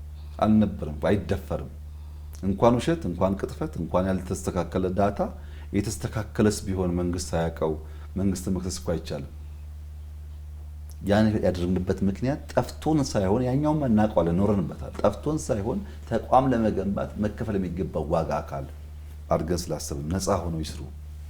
እኛ ነፃ የሆኑ ስንላቸው ሌሎች የጠለፏቸው ቢሆንም ማለት ነው። ነፃነትን ማስተዳደር ፈተና ቢሆንም ተቋማት መገንባት አለባቸው የሚል እምነት ስላለን ነው። በወንጀል የሚሳተፉ ሰዎች በተለይ ፖለቲከኛ ነን፣ አክቲቪስት ነን፣ እንደዚህ ነው የሚሉ ሰዎች በወንጀል ላይ ተሳትፈው በህግ አግባብ ሲጠየቁ ደግሞ የሰብአዊ መብት ጥያቄ የሚያነሱበትም አጋጣሚ ታይቷል። እሱ ስህተት ነው። ኢትዮጵያ ውስጥ ሀሳቡን ስለገለጸ የሚታሰር ሰው የለም። ብዙ እኮ የሚሳደቡ ሰዎች አሉ በየሜዳው፣ በዛ የሚታሰር ሰው የለም። ሰው የሚታሰረው እቅድ አውጥቶ ተደራጅቶ ፋይናንስ ፈልጎ ተንቀሳቅሶ 4 ኪሎ በኃይል ገባለው ሲል ከህገ መንግስት ከህግ ውጭ ስለሆነ ይጠየቃል። እሱ ጋዜጠኛ ይሁን አክቲቪስት ይሁን ፕሮፌሰር ይሁን ህግ አክብሮ እስካልተንቀሳቀሰ ይጠየቃል። ስልጣንን በኃይል ፍላጎትን በኃይል መሻትን በኃይል መተግበር ከፈለገ ለምሳሌ መሬት ከዚህ ቀደም በሆነ መንገድ አጥሮ መያዝ ይቻላል። አሁን የሚያረክሰው ካለ ማንም ቢሆን ይታሰራል። እናውቃለን። መሬቶቻችንን በህግ ይጠይቃል እንጂ ማጠር አይችልም። ህገወጥነትን ኢንተርቴን የሚያደርግ ሰዓት አንፈጥርም። ጋዜጠኝነት ወይም ፖለቲከኝነት ፓሽን ነው። እናንተ ጋዜጠኛ የሆናችሁት ውስጣችሁ ስላለ ነው ስለምትፈልጉት ነው እንጂ ጋዜጠኛ ሆኜ እንደፈለኩ ሳደብና ስጠየቅ ጋዜጠኛ እኮ ነኝ እላለሁ ብላችሁ አይደለም። ፖለቲከኝነት ፓሽን ነው። ህዝብ የማገልገል የህዝብን ኑሮ ማሻሻል የመቀየር ፓሽን ነው። ፖለቲከኛ ስለሆንኩ እንዳሻኝ አይባልም። በህግና ስርዓት ውስጥ ሎ ኤንድ ኦርደር የሌለው ማንኛውም ነገር ጥፋት ነው። ይህ ጋዜጠኝነትና ፖለቲከኝነት የወንጀለኞች ካባ መሆን አይገባውም፣ የለበትም። ሙያ ነው፣ የተከበረ ሙያ ነው። ያን ሙያ አክብሮ የሚሰሩ ሰዎች የሚከበሩበት፣ ያን ሙያ አክብሮ ሲሰሩ ቢስቱ እንኳን የሚተውበት፣ በድግግሞች ልምምድ ሲያደርጉት የሚጠየቁበት መንገድ ደግሞ ያስፈልጋል። ብዙ እኮ ምንተዋቸው አሉ። ብዙ ቅጥፈቶች እኮ አሉ ምንተዋቸው። መስመር አልፎ ሲሄድ ግን መገራት ይኖርበታል። ወንጀለኞች በመልካም እሴቶች ውስጥ እንዲደበቁ አይፈለግም። ጋዜጠኝነት መልካም እሴት ነው። ያ መልካም እሴት መደበቂያ ካባ ከሆነ ጥፋት ያመጣል። ያ በህግ መጋራት አለበት። በቅርቡ አሜሪካን ሀገር ህግ አወጥተዋል። በኤአይ በዲፕ ፌክ የሰውን ስም የሚያጠፉ የሚያጠለሹ ድምጽ የሚያስመስሉ ስራዎች የሚሰሩ ሰዎች በህግ ይጠየቃሉ ብሏል። ኤአይን ጠልተው እኮ አይደለም። ኤአይ የሚፈለግ ነገር ነው፣ ፋይናንስ ያደርጉበታል። ኤአይ ግን ለህገወጥ ተግባር መዋል የለበትም ነው ያሉት እንጂ ኤአይ አያስፈልግም አላሉ። ላይክዋይዝ ጋዜጠኝነት ይፈልጋል፣ ፖለቲካ ይፈልጋል። ለጥፋት ሳይሆን ለመልካም ለህግ ለልማት መዋል አለበት እና የሰብአዊ መብትና የዲሞክራሲ ባህል ዝቅተኛ በሆነበት ሀገር፣ ውስንነት ባለበት ሀገር ሁሉ ጉዳይ አልጋ ባልጋ ነው ባይባልም በአብዛኛው የሞራል ውድቀት ያለበት ስርዓት አይደለም። ዜጎች ለምሳሌ ከዚህ ቀደም በማዕከላዊ በሚባለው ቦታ ገብተው የሚገረፉበት ስርዓት የለም። አሁን ታስረው የተፈቱት ሰዎች ለምን ተገረፍኩ አይሉም። አሁን የለም፣ እንደዛ እናደርግም። በህግ ነው የምናስረው፣ በህግ ነው የምንጠይቀው። ይሄም ሆኖ ግን እንደ ባህል ፖሊሱም ወታደሩም አቃቤ ሕጉም ምንም ማየት እንከን የለውም ብዬ ደግሞ ልናገር አልችልም። ምክንያቱም የኢትዮጵያ ባህል ራሱ ሌባ ተይዞ ዱላ ይጠየቃል ወይ የሚል ሌባ ከያዝክ መደብደብ ተገቢ ነው ብሎ የሚያስብ ባህል ባለበት ሁኔታ ሰው ሲያዝ በህግ አግባብ አክብሮ ማስተናገድ ላይ የሚቀሩ ጉዳዮች ይኖራሉ። ያሻል እንሄዳለን። ዋና ዋናዎቹ መግረፉ፣ መቁረጡ፣ ምግብ መከልከሉ፣ አትጠየቅም ማለቱ እነዚህ ጉዳዮች ግን የሉም። ተቋም ተገንብቷል፣ ለውጦች አሉ፣ ኢምፕሩቭ አድርገናል። የሚቀሩ ጉዳዮች ደግሞ እያረቅን እያረምን እንሄዳለን።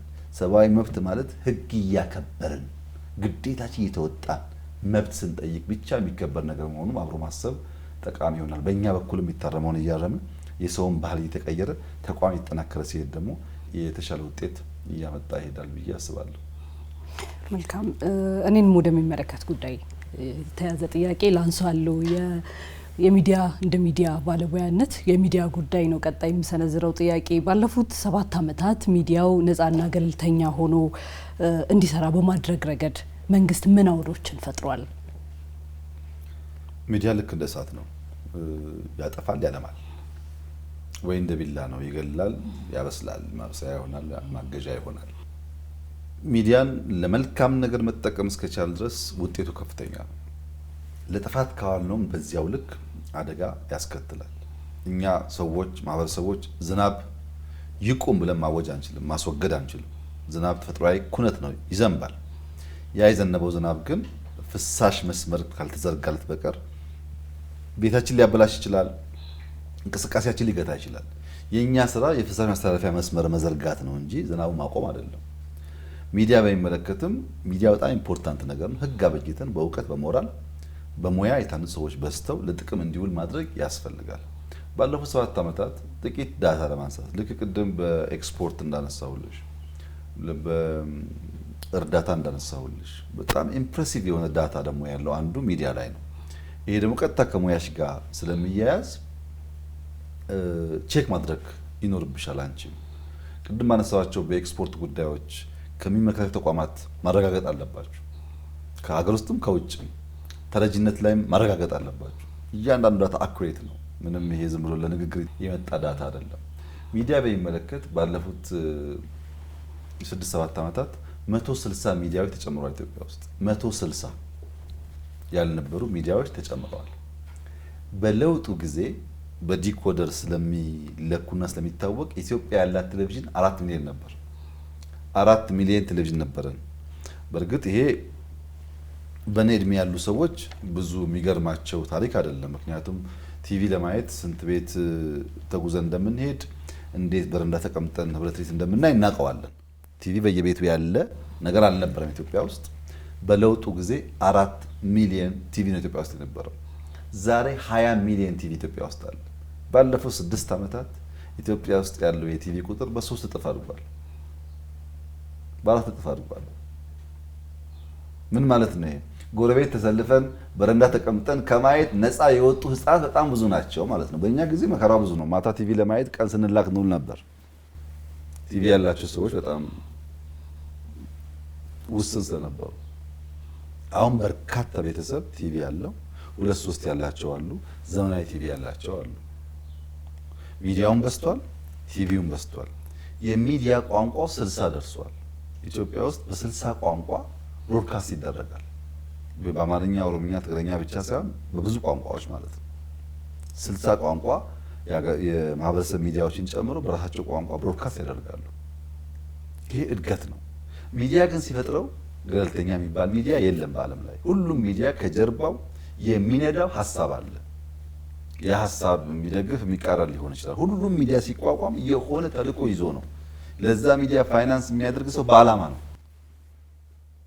እና ገለልተኛ ባለመሆኑ ምክንያት 60ው ቋንቋ 160ው ሚዲያ የበረከተው ቲቪ በሙሉ ለኢትዮጵያ ብልጽግናና ልማት እያገለገለ ልማት አይደለም። ሁሉም ዓላማ ስላለው ለራሱ ተልዕኮና ዓላማ ስለሚሰራ የሚዲያው እድገት ደግሞ በተለይ ባለፉት 2-3 ዓመታት ወደ ድህረ እውነት ዓለም ከቶናል። ብዙ ውሽከታዎች፣ ብዙ ውሸቶች ይሰማሉ። በጣም ብዙ። አንዳንዱ ያስደንቃል፣ ያስቃል። ስለኔ ከኔ በላይ የሚነግረኝ ሚዲያ አለ። ስለ ፕራይም ሚኒስትር ኦፊስ ከፕራይም ሚኒስትር ኦፊስ ሰራተኛ በላይ የሚናገር ሚዲያ አለ። ደግሞ ምንም ሀፍረት የለም። መረጃ አግኝቻለሁ ይናገራል። ከየት አገኘው የሚጠይቅ ሰው የለም። ክሮስ ቼክ ማድረግ የለም። ትራያንጉሌት ማድረግ የለም። በቃ አንዱ አለ ነው እና የፖስት ትሩዝ በጣም ብዙ ውሸቶች፣ በጣም ብዙ የፈጠራ ዜናዎች የሚታዩበት ዘመን ደግሞ ፈጥሯል።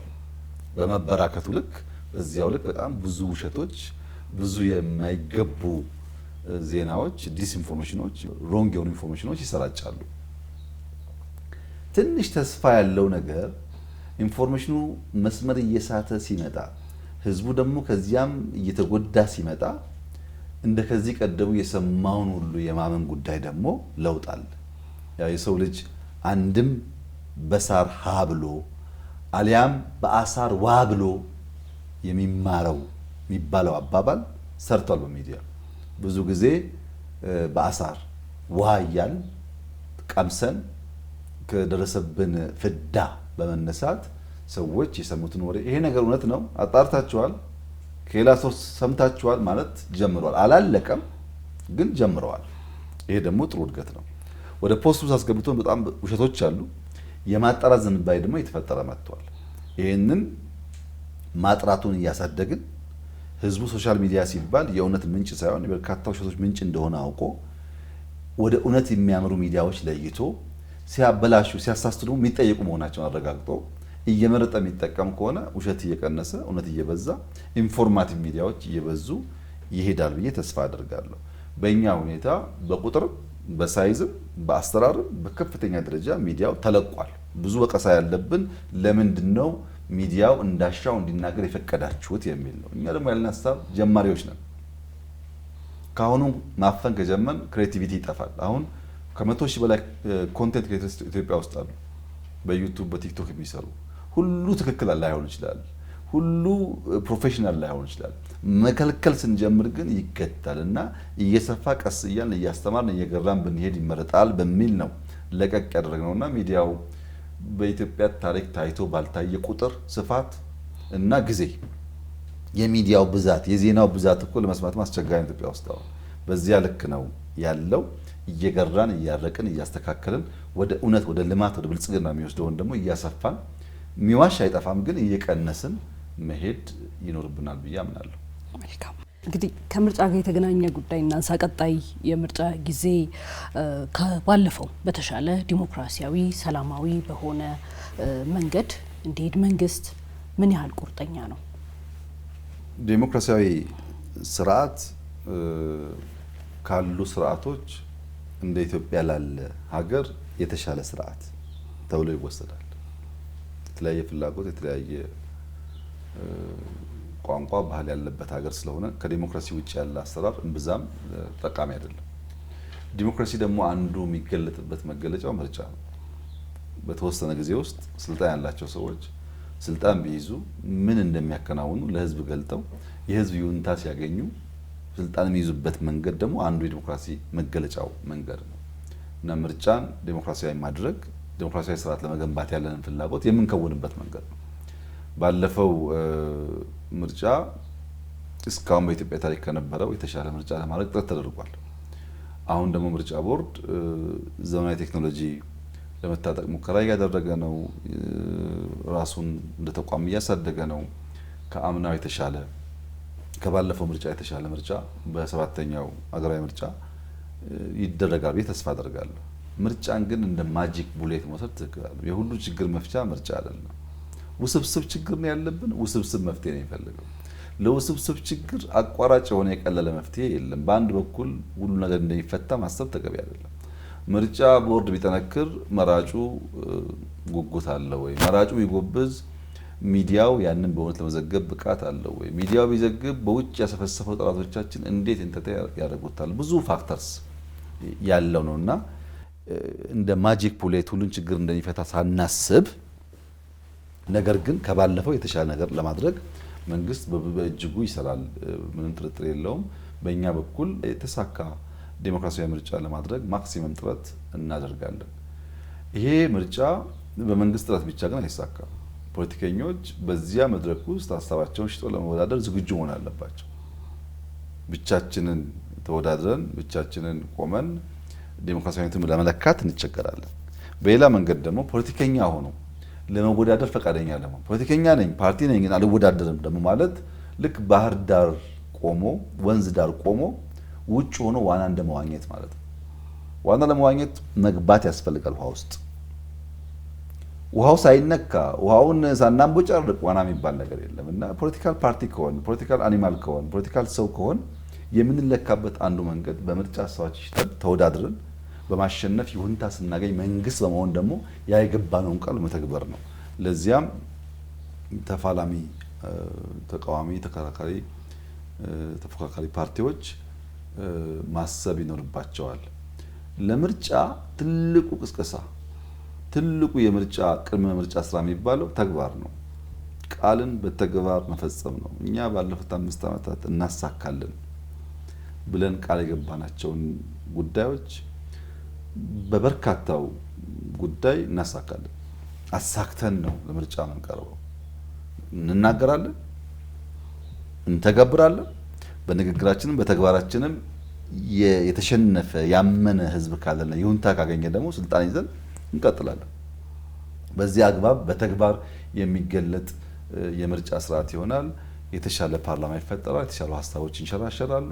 የተሻለ ፖለቲካል ካልቸር የተፈጠረ ይሄዳል ብዬ ተስፋ አደርጋለሁ። ኢንክሉሲቭ ናሽናል ዲያሎጉ አለ፣ የሰላሙ ላይ የመጣ ለውጥ አለ፣ የኢኮኖሚክ እድገቱ አለ እና ጉዳዮች መልክ እየያዙ የተሻለ ሰብሰብ ብለን ኢትዮጵያን የምናበለጽግበት መሰረታዊ ችግሮቿን የምንፈታበት ትላልቅ ስብራቶቿን የምንፈታበት ዘመን እንደሚሆን ነው የምጠብቀው እኔ። ክቡር ጠቅላይ ሚኒስትር እስካሁን ብዙ ጉዳዮችን አንስተናል። የባለፉትን ዓመታት የወደፊትንም ከኢኮኖሚው ከአገልግሎት ዘርፉ በብዙ መልኩ ብቻ የሀገሪቱን ሁኔታ ስንቃኝ ቆይተናል። ከዚህ መነሻነት የኢትዮጵያ ነገ ገጽታ ምን ይመስል ይችላል ብለው ያስባሉ? ኢትዮጵያ ገጽታዋ ምን እንደሚሆን ይጠብቃሉ? በቀጣይ አጓጊ የኢትዮጵያ ነገርማ የሚያጓጓ የሚያስመረቃ የሚያስቀና ኢትዮጵያ እንዲነበረች የሚያስብል እንደሚሆን ምንም ጥርጥር የለኝም። ነገዋ በጣም የሰመረ ሀገር ነች ኢትዮጵያ። ለዚያም ነው የምንተጋው። የሰመረ ነገ ኖሯት ልጆቻችን አሁን ስብራት፣ ችግር፣ መከራ ያልናቸውን ጉዳዮች መልሰው እንዳያዩዋቸው እንዲህ ነበር እኮ ብሎ እንደ ታሪክ ብቻ እንዲያወሷቸው ነው ፍላጎቱ። የሰመረ የምታስቀና ውብ ሀገር ትሆናለች ኢትዮጵያ። ይሄ ደግሞ የሚሆነው የተጀመሩ ስራዎች አሉ፣ በርካታ ስራዎች ማብዛት ማጽናት ያስፈልጋል። ህዳሴን ጨርሰናል፣ ኮይሻ መጨረስ አለብን። አዳዲስ ኢነርጂ ኢንቨስት ማድረግ አለብን። ኢንፍራስትራክቸር ማስፋት አለብን። ከተሞች ማበራከት አለብን። ያን እያደረግን በገጠር ኮሪደር የተሻገረ ገጠር ሶላር የሚጠቀም ባዮጋዝ የሚጠቀም ከከብት ጋር የማይተኛ አርሶ አደር መፍጠር አለብን። ማዳበሪያ ከውጭ ነው የምናመጣው፣ ማምረት አለብን። በሀገር ውስጥ ማሳካት አለብን። ይሄ ማዳበሪያ ሀገር ውስጥ አምርተን አርሶ አደሩ ሳይቸገር ማዳበሪያ አግኝቶ በስፋት የሚያመርትበት ጉዳይ መፈጠር አለበት። ማሽነሪ ማምረት አለብን። ትራክተሩ፣ የእርሻ መሳሪያዎቹ በአገር ውስጥ ተመርተው ቅድም ያልናቸው ቆላማ አካባቢዎች በስፋት ማምረት አለባቸው። ዘመናዊ ከተሞች መፈጠር አለባቸው። ሎጂስቲክስ ስራታችን መሳለጥ አለበት። እስረኛ የሆንባቸው በርካታ ጉዳዮች መፈታት አለባቸው። ኢንዱስትሪው ማደግ አለበት፣ ያድጋልም። ቴክኖሎጂው በጣም የኢትዮጵያን እድገት ብልጽግና ለማገዝ የሚችል መሆን አለበት። ኤአዩ ማምረት አለበት። ሳይበር ሴኩሪቲ መሻሻል አለበት። ስፔስ ላይ ያለን ቁጥርና ፕሬዘንስ ማደግ አለበት። እስካሁን ኢትዮጵያ ውስጥ በርካታ ሶፍትዌር አምራች ኩባንያዎች አሉ፣ ሶፍትዌር አምራች ተቋማት አሉ። ሃርድዌር መመረት አለበት። ቴክኖሎጂው ላይ እኛ አክቲቭ ተሳታፊ መሆን አለብን። ቅድም በዘመን ገበያ እንዳነሳሁት በኢኮሜርስ ብዙ ጉዳዮች ሶልቭ ማድረግ አለብን። ነገሮች ኢዝ ማድረግ አለብን። ሰዎች ሳይቸገሩ ብዙ ነገር በቀላሉ የሚያገኙበትን አግባብ መፍጠር አለብን። የኢትዮጵያን ብልጽግና፣ የኢትዮጵያን ቀጣይነት፣ የኢትዮጵያን ሉዓላዊነት፣ የኢትዮጵያን ቆሞ ከፍ ብሎ መታየት የሚያጸኑ ተቋማት መገንባት አለባቸው። መከላከያ ብቻ ሳይሆን ውጭ ጉዳይ ብቻ ሳይሆን ግብርና ሚኒስቴር፣ ግብርና ብቻ ሳይሆን ትምህርት ሚኒስቴር፣ ትምህርት ብቻ ሳይሆን ጤና፣ ሁሉም ተቋማት መዘመን መገንባት አለባቸው። የሚገጥማቸውን ፈተና ለመሸከም የሚያስችል ብቃት እንዲፈጥሩ መደረግ አለበት። ከዚህ ባሻገር በዓለም አቀፍ መድረክ የምትረዳ ለማኝ ሀገር፣ በብድር የምታስቸግር ሀገር የሚለው ታሪክ ተቀይሮ ተጽዕኖዋ ከፍ ያለ የምትደመጥ በብዙ ሀገራት ውስጥ የመደመጥ አቅም ያላት ክብር ያላት ሀገር ትሆናለች። የነገዋ ኢትዮጵያ በጣም የምታጓጓ ናት። የነገዋ የምታጓጓን ኢትዮጵያ እያየን ነው። አሁን እንቅልፍ አልባ የምንሰራው እንቅልፍ አልባ ሆነን ስንሰራ የነገዋ ኢትዮጵያ የምታጓጓን ምኞት ብቻ ደግሞ አለመሆን ያየናቸው ውጤቶች ያሳያሉ። ኤክስፖርቱ ያሳያል፣ እድገቱ ያሳያል፣ ደህንነት የተቀነሰበት መንገድ ያሳያል። ብዙ ጉዳዮች ደግሞ ተስፋ እንዳለ ያሳያሉ። መበርታት፣ መስራት፣ ውጤት ላይ ማተኮር ካለ ምን ጥርጥር የለውም ልጆቻችን ከኛ የተሻለች ሀገር ይረከባሉ። የነገ ኢትዮጵያም ለሁሉ ዜጎቿ የምታኮራ የማታሳፍር ሀገር እንደምትሆን ተስፋ አደርጋለሁ። ይሄ ህልሞት ይሆን ከመንግስታዊ ስራ ኃላፊነቱ ባሻገር በግል ገቢዮ ፕሮጀክቶችን እስከ መገንባት የደረሱበት ነው ወይስ ምንድን ነው የሚያነሳሳው ይህን ተግባር ለመፈጸም? ያው የግል ገቢ የሚባለው ነገር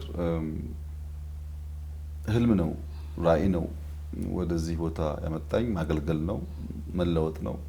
ብዙ አመት አቅጄ አስቤ ሰርቼ ያመጣሁት ነገር ነው። ድንገት የወደቀብኝ ነገር አይደለም። ለዘመናት መሆን አለብኝ ብዬ አስቤ ተዘጋጅቼ ነው የሆንኩት። ተዘጋጅቼ ነው የሆንኩት ተጨባጭ ውጤት ለማምጣት እና በዚህ የሚገኝ ማንኛውም ኦፖርቹኒቲ ካለ ማንኛውም እድል ካለ ጊዜም ገንዘብም ጉልበትም ማንኛውም ነገር መዋል ያለበት ኢትዮጵያን ለመቀየር ለማበልጸግ መሆን አለበት።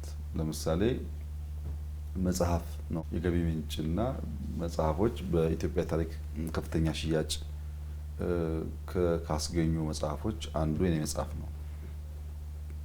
ነገር ግን ጠቅላይ ሚኒስትር ባልሆን ያ መጽሐፍ በዚያ ልክ ይሸጣል ወይ?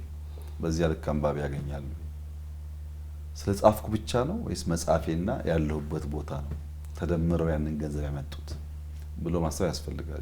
ያ ገንዘብ 100% የኔ አይደለም። 100% የኔ አይደለም። ሀሳቡ ሰው ጋር ደርሷል። በገንዘቡ ለድሃ ቤት ተሰርቷል። በገንዘቡ ትምህርት ቤት ተገንብቷል። ለገንዘቡ በጣም ብዙ ሰዎች ከችግር ተገላግለዋል። እኔ አንድም ብር ከዚያ የመጠቀም ፍላጎቱም የለኝም፣ ወደፊትም አይደረግም። በቅርቡም የሚወጣ መጽሐፍ አለኝ እየጨረስኩ ነው ያለሁት። እሱም በተለመደው መንገድ ተሽጦ ሀሳብ ለሚገበዩ ሰዎች ገንዘቡ ደግሞ ለልማት ነው የሚውለው እና በልመናም ይምጣ በሽያጭም ይምጣ በሆነ መንገድ ይምጣ ማንኛውም ሪሶርስ መዋል ያለበት ኢትዮጵያን ለማበልጸግ ብቻ ነው ብዬ ነው የማምነው። ከዚያ ውጭ የሚጠቀሙ ሰዎች የሉም ማለት አይደለም። ብዙ ማቃቸው ሰዎች አሉ። ስልጣን ላይ ተቀምጠው በጎን የሚነግዱ ሰዎች አሉ። እንደዚህ አይነት አፕሮች ትክክል ነው ብዬ እኔ አላምንም። እነሱም ባያረጉት መርጣለሁ። በእኛ ተጨባጭ ሁኔታ ግን አንድ ሰው ስልጣን ላይ ሲወጣ ስልጣን ተስታኮ የሚገኝ ማንኛውም ጥቅም ለግል የሚውል ከሆነ ብዙ ጠቃሚ ነው ብዬ አላምንም። በዚያ መንገድ ነው የምሰራው። ውጤቱም እንደሱ ነው። እንግዲህ ከመደመር 30 ምናምን ገደማ ትምህርት ቤት ተሰርቷል ኢትዮጵያ ውስጥ 30 ሃይስኩል መገንባት እንደ ሰውስ መታደል እንደ ሰው እንኳን መታደል ነው። ስለዚህ ያን ማድረግ ከቻልኩኝ ምንም መልሶ ኢንቨስትመንት ነው ማለት ነው። ብዙ ድሃዎች እኮ እዚያ ወሬ ላይ ብዙ ድሃዎች እኮ የቤት ባለቤት ሆኗል። ብዙ እናቶች ከዚያ በላይ ምን ደስታ አለ። ይሄ ወደፊትም ቀጥሎ ተጠናክሮ የሚቀጥል ጉዳይ እንደሚሆን ነው ተስፋ የማደርገው።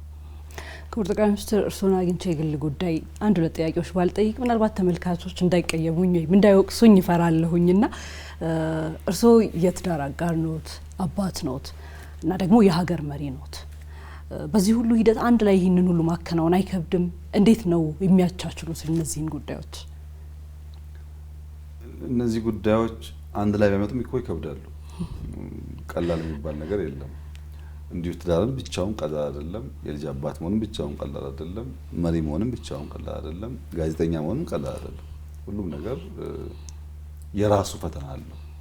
ያን ግን በሚዛን ባላንስ እያደረጉ መሄድ ያስፈልጋል። እኔም በዛው አግባብ ያቻቻልኩ ነው የምኖረው ማለት ነው። ትርፍ ጊዜ ይኖሮታል? ምን ቢያደርጉ በብዛት ይወዳሉ? ትርፍ ጊዜ ድንገት እንኳን የሚኖሩት ከሆነ ምን በማድረግ ያሳልፉበታል? ትርፍ ጊዜ በጣም ውድ ነገር ነው። ያው እንደሚታወቀው እንግዲህ ያለኝን ጊዜ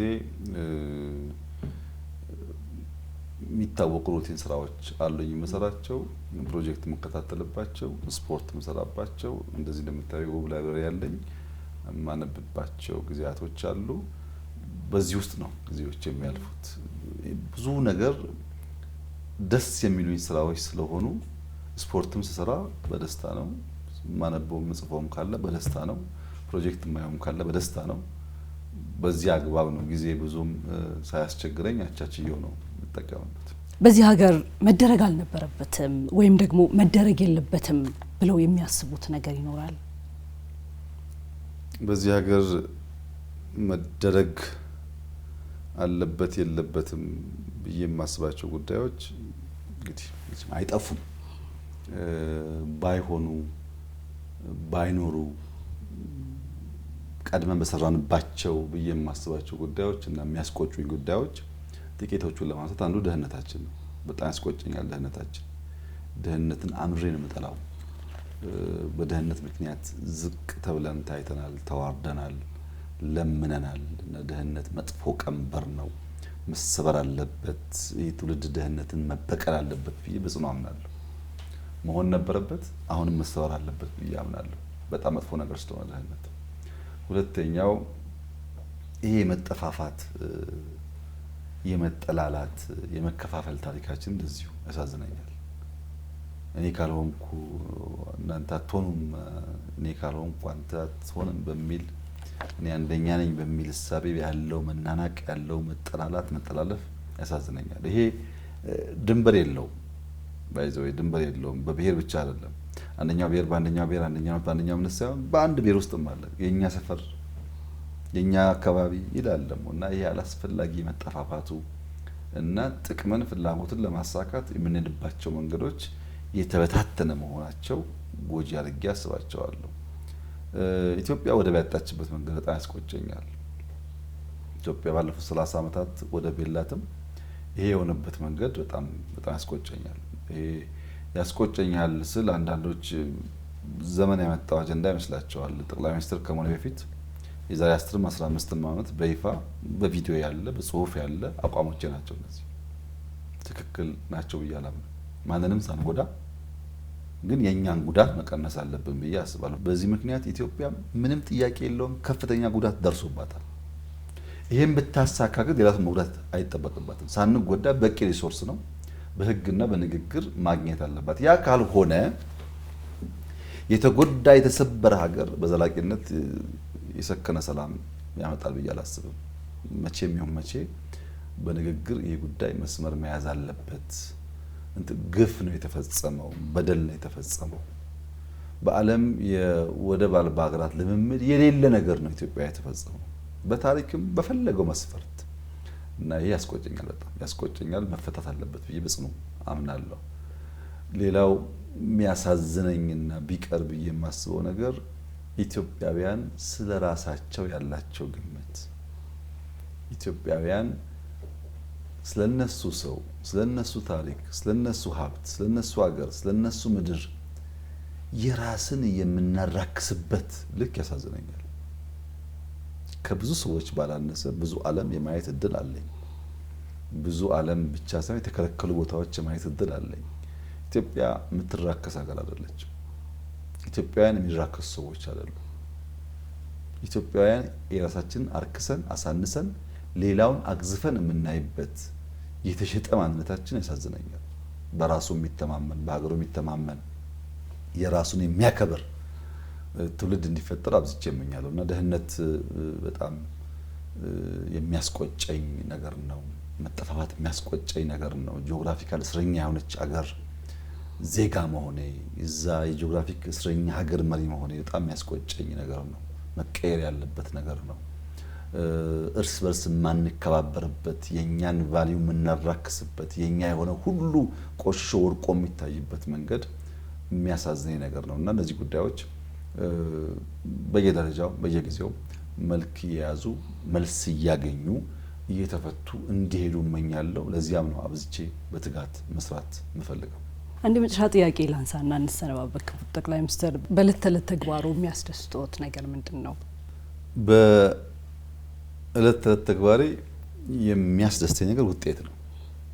የምናገረውን ቃል የገባሁትን ነገር መፈጸሜን ማረጋገጥ እፈልጋለሁ። ውጤት በትጋት በድካም እንደሚመጣ አምናለሁ። በአቋራጭ የሚገኝ ድል እንደሌለ አውቃለሁ። ግን በየቀኑ የእርካታ ምንጭ አዳዲስ ኢነርጂ የማገኝበት ወጥቼ የምውልበት የምዘረጋበት ነገን በብሩህ መንገድ ማስብበት የተሻለ ነገን የምመኝበት ነገር ውጤት ነው። አንድ ነገር አስቤ እሱ ሲሳካልኝ ነገውን ቀጥዬ እንዳቅድ የሚያደርገኝ በየደረጃ የሚገኙ ውጤቶች ናቸው። እውነት ለመናገር ባለፉት 6-7 ዓመታት የገጠሙን ፈተናዎች፣ ችግሮች ወደ ግራ ወደ ቀኝ ያላጎን ጉዳዮች ቢኖሩም ከሞላ ጎደል ህልሜን እየኖርኩ ነው። ከሞላ ጎደል መሻቴን እየከወንኩ ነው። ከሞላ ጎደል የማቅደው የማስበውን ነገር እያሳካው ነው። ከሞላ ጎደል ይሄን ሀገር የመራት እድል ባገኝ ምን አደርጋለሁ ብዬ የማስበውን ነገር እውነት ለመናገር በሚያስደንቅ መንገድ ውጤት እያመጣው ነው። በጣም ከፍተኛ ደስታ እና ኢነርጂ ተሞልቼ ወደ ነገ እንድጓዝ እንድዘረጋ የሚያደርገኝ ውጤት ነው። መናገር ብቻ ሳይሆን መፈጸም፣ ፈጽሞ ማየት ብቻ ሳይሆን መሻገር፣ አልቆ መፈጸም እና ውጤት የእርካታ ምንጬ፣ ጉልበቴ፣ ነገን በትልቅ ተስፋ እንዳይ የሚያደርገኝ ነገር ነው። እስካሁን ያለውም ነገር በየሴክተሩ ስመዝነው